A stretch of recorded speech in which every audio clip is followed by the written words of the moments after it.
10 is taking an absolute battering.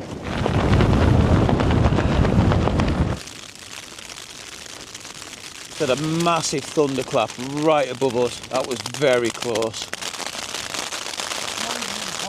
Carbon fibre, lightweight at 89 grams. Hello YouTube. Ooh, it's a warm one.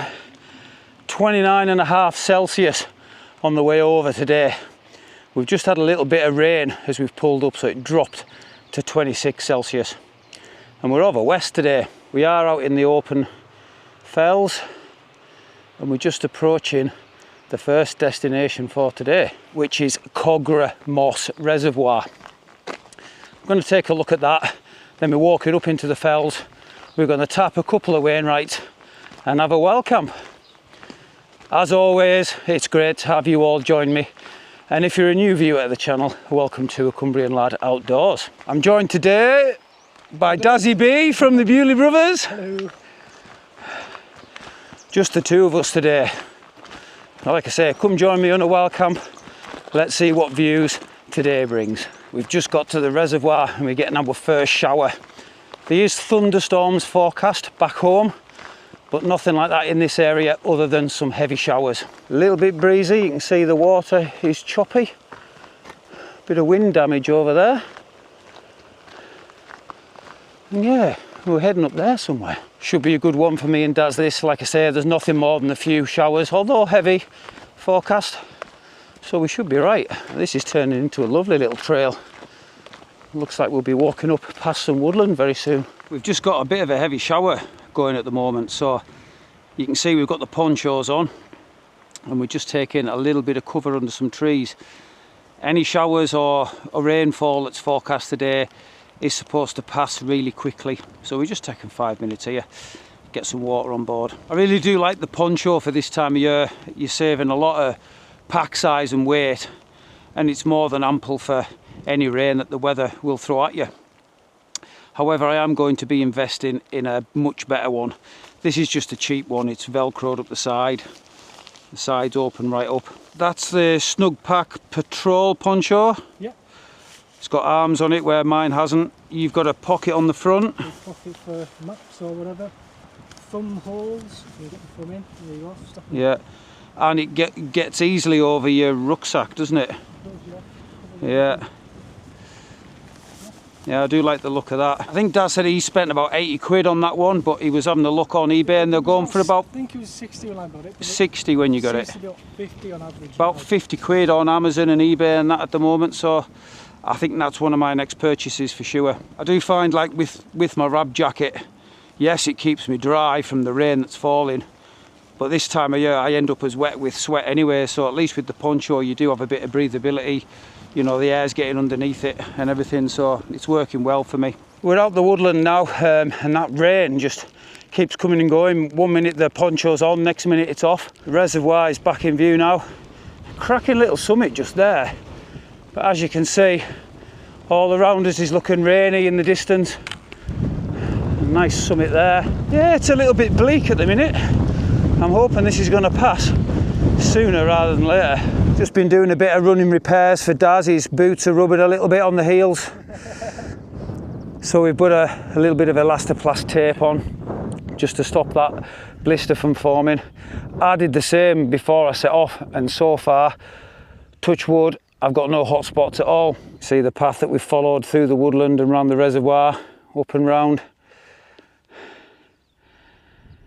And up there's where we're heading, to Blake Fell, which is the first summit destination of today. It is a Wainwright, and so is the second one, so we're ticking off 2 Wainwrights today. I'll give you a 360, you can see it's cleared right up. No real sign of any rain anywhere. And that breeze has also dropped. And it looks like the walk up to Blake Fell summit is going to be fairly steady, to be fair, a little bit undulating before we break the top, but it doesn't look too bad at all. We're going to take on some fluids right now as well, and a little munchy bar, and then we're going to crack on. And as predicted, that last little bit of incline wasn't too bad at all. It was just long and not so steep. It was quite a nice little walk up, to be fair. and we're getting some great views already just as I'm breaking the top. But we can say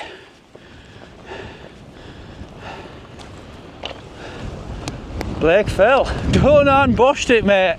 Another one off the list, and the views do not disappoint. Proper 360 views for a 500 and something metre fell. I'll put it on the screen, I can't quite remember. Whoa, what a little cracker. Look at this. Looking right down on the reservoir now. I think we've just got the corner of Enidle water, just there. Buttermere just poking its head into view with Fleetwith Pike. That's Mel Brake just there.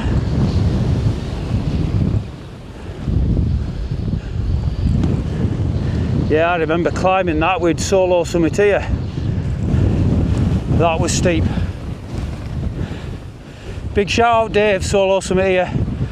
Hopefully get a chance to catch up with you soon, brother. Yeah, somewhere over there, just past this first hill here, there'll be Low Fell, where myself and Daz actually had a camp. Ooh. Yeah, highly recommend this one, ladies and gentlemen. It's a little beauty, and just in the locale of the summit cairn, there's most definitely places to pitch up your tent, that's for sure. Right, time to take on some fluids, have a conflab with Daz, and then we're on to the next Wainwright number 2 for the day. It's been a fairly quick walk from Blake Fell to our second Wainwright summit of the day. That's Blake Fell just there. We've literally just wandered down the hill, a little bit of a dip, slow uphill.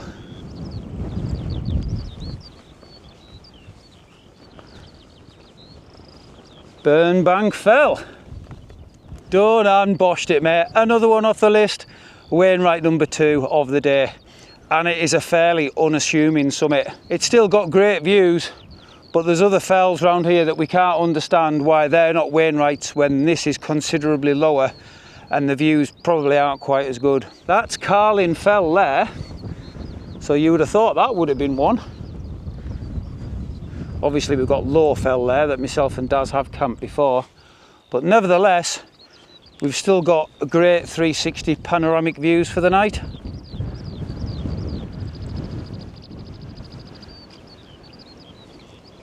And we can just and so see the very starting corner of the reservoir we walked past. When we were in that dip down there, the wind went away and it got very muggy very quickly, so now we've ascended back up to this summit, the wind is back and it's nice, it's really cooling. So the camera's going to go down for a little bit. Myself and Daz, we're going to have a little wander around the local vicinity, see if we can find a pitch for the night, then we're going to get the chairs up and chill out. Well, myself and Daz have been sat out for ages. We've had a good couple of hours of sun and we've just been enjoying a few cold ones. Still on the Heineken Zero, coming up 11 months. I'm not. I'm a dirty pig. Daz is on the Copperberg and it's been absolutely glorious, if not a little bit breezy, but it's nothing terrible. Just looking into the distance, you can see there is some rain showers surrounding us. Got some lovely shafts of light coming through the clouds there, just highlighting the rain that is approaching us. But at the moment, we're all good. It's coming up on almost 7 o'clock now, so should that rain arrive, I've no qualms in getting the tent set up. Probably is a little bit early for this time of year, as it's the summer solstice today, so it's the longest day of the year. But since we've been here, we haven't seen anyone. So like I say, if that rain does come, we're going to get those tents banged up pretty quickly. Well, we've managed to avoid the showers for now, but that wind has picked up and I wouldn't say it's chilly, but we are certainly getting a little bit of wind chill. And it's time to eat, so I've jumped inside the tent to get out of the wind because I'm using the jet boil tonight, and that is not very good when you're sat outside in this kind of wind. We're all set up on the Sea to Summit Etherlite XT Extreme with the Sea to Summit Spark 2 and the Aeros Premium Pillow as usual. Tactical Duck is guarding the morning coffee. If you know, you know. Got a couple of Zero beers left there. Japanese pork sweet sour stir fry with the spicy noodles. And although it's reasonably flat here, inside the porch area is a little bit bumpy with the bumps of grass, so it's one where I'm going to have to keep a close eye on the jet boil. Well, that's my food all boiled up. While the food was boiling, the wind just dropped. We've had a few spots of rain that you can just see on the outside of the tent, and we've had 3 or 4 quite large rattles of thunder, but that does seem to be moving away from us. So fingers crossed, once I've had my tea, myself and Daz will be able to get back outside, sit in our chairs. Hopefully we'll get a little bit of a sunset, but I'm not very hopeful. You can see through the tent wall, see the shadow of Daz's tent and see how low that sun is in the sky now. The time's ticking on and I would have expected to see some sunset colours starting to appear by now. But for now, it's time to eat. Absolutely starving. Back on the Mylar bags today. Diet's going really well. I was down to 13 stone 4 this morning. With the walking that we're doing today and tomorrow, this shouldn't affect it. And I've got a nice healthy breakfast for morning as well. Put some muesli with some diet protein powder and some creatine in one of the Mylar bags. I'm just going to mix that up with some water. So that'll be nice and healthy, get me on the way in the morning. But tonight it's time to feast. I'm very hungry.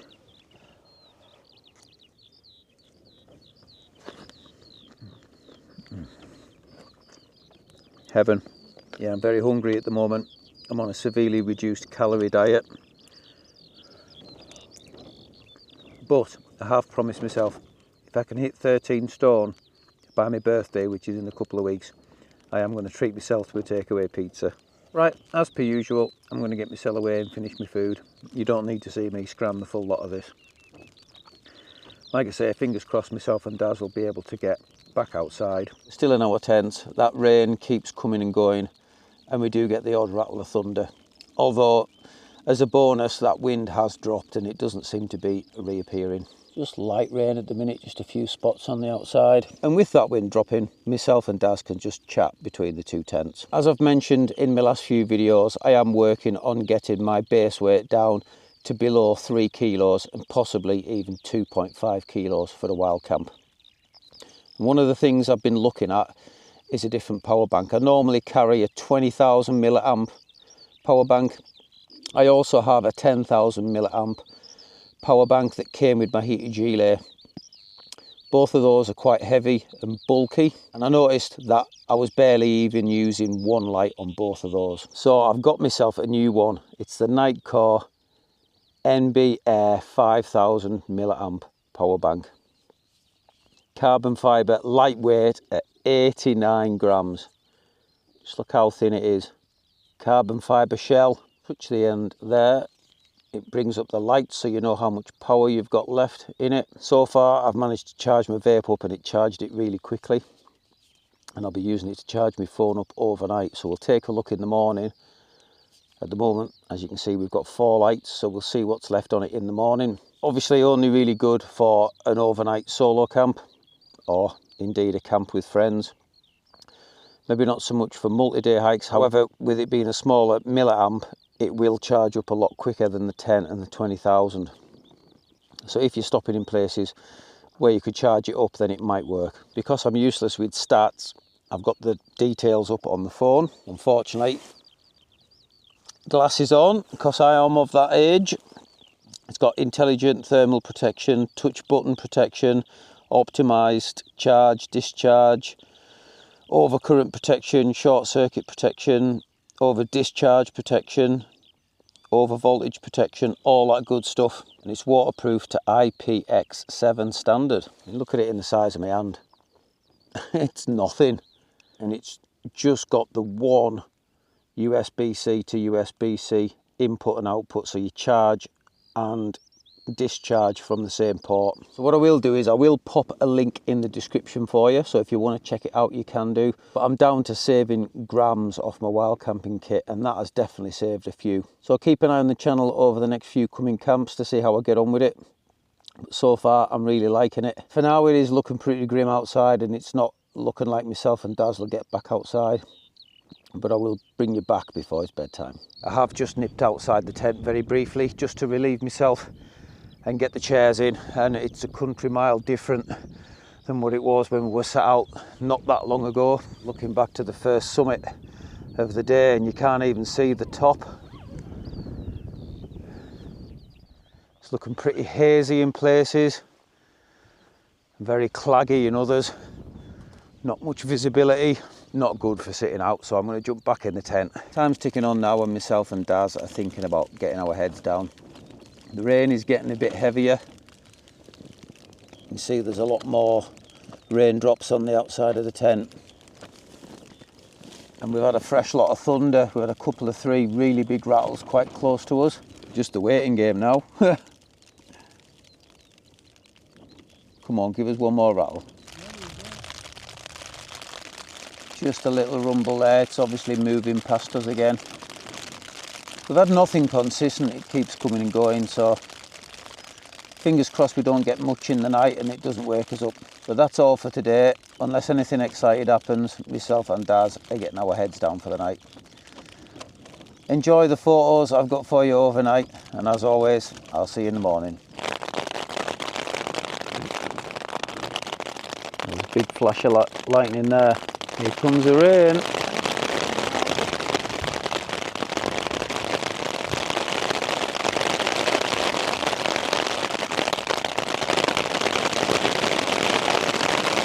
It'll be a good test for the Durston anyways.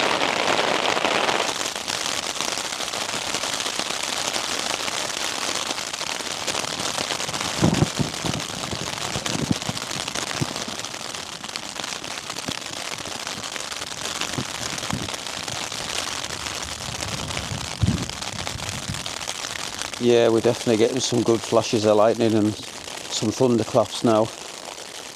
I hope this doesn't go on for too long, otherwise we are getting no sleep. Just had a massive thunderclap right above us and the lightning lit up the whole sky. That was very close.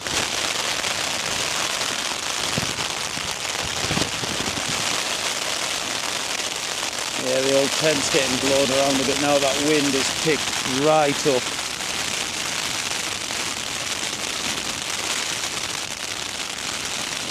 That'll be right.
Daz is still asleep, so I'm having to be quite quiet.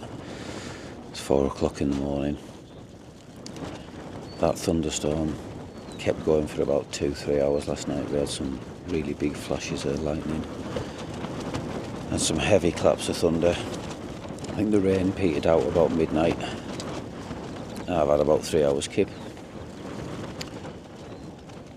Waking this morning, the tent was flapping a little bit, so I've had to get out and tension the guy lines back up with just a little bit of slippage. It wasn't too bad. and the clag is in, and you can't see very far outside at all. The air's wet with mist, and as you can hear, that wind is still going strong.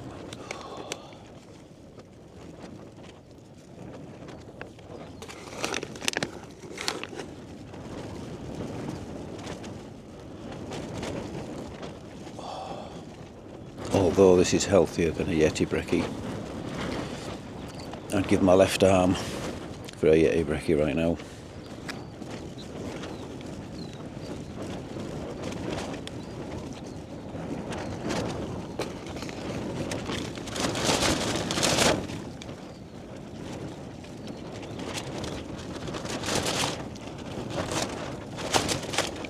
Right, I'm going to enjoy the rest of my coffee, and as soon as Daz is up, I think we'll both be making a start, packing up our gear and getting the heck off this mountain, because it is not very pleasant out there at all.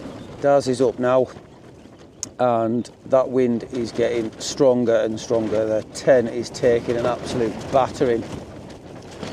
Like I said last night, this is a really good test of the Durston. I've had no leaks. Other than a little bit of slippage on my guy lines, it stood absolutely solid as a rock. So when it says this tent is storm worthy, it absolutely is. Would it be my first choice if I knew it was going to be this bad? No. But I now know if I get caught out in weather like this, this tent is more than man enough to handle it. Daz is just grabbing himself a quick coffee and a bit of a breakfast, and then it's time to get the tents down and get off this mountain. It's still claggy outside, so it's not going to be a very pleasant walk back to the car at all, and neither of us have had much sleep. So right guys, that's us out the tent, and the tents are down in double quick time.